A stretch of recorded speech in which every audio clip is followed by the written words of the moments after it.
مہمان تین قسم کے ہوتے ہیں۔ پہلا وہ ہوتا ہے کہ آپ چاہتے ہیں بس گھر ہی نہ آئے۔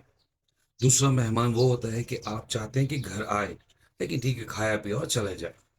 تیسرا مہمان وہ ہوتا ہے کہ آپ چاہتے ہیں کہ وہ گھر میں بھی آئے، رات کو بھی رہے، صبح کے وقت جائے، آپ کا دل اس سے لگا ہوتا ہے۔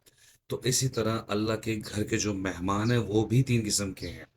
ایک وہ ہے کہ جسے اللہ چاہتا نہیں کہ یہ آئے، وہ مسجد میں داخل ہی نہیں ہو پاتا۔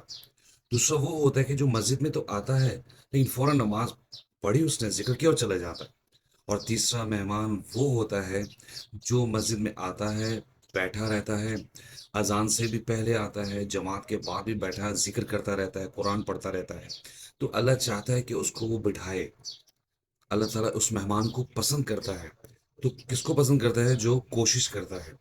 تو جو کوشش کرے گا اس کو ہی انعام ملے گا۔ تو کیا آپ نہیں چاہتے کہ آپ بھی وہ جو تیسرے والا مہمان ہے، جو جس کو اللہ چاہتا ہے کہ وہ زیادہ دیر میرے گھر میں بیٹھا رہے، کیا اس میں شامل نہیں ہونا چاہتے؟ اگر ہونا چاہتے ہیں تو کوشش کیا کریں کہ جلدی آیا کریں اور تھوڑا دیر سے جایا کریں۔ اللہ تعالیٰ ہمیں تیسرا مہمان بننے کی توفیق عطا فرمائے۔ Share it.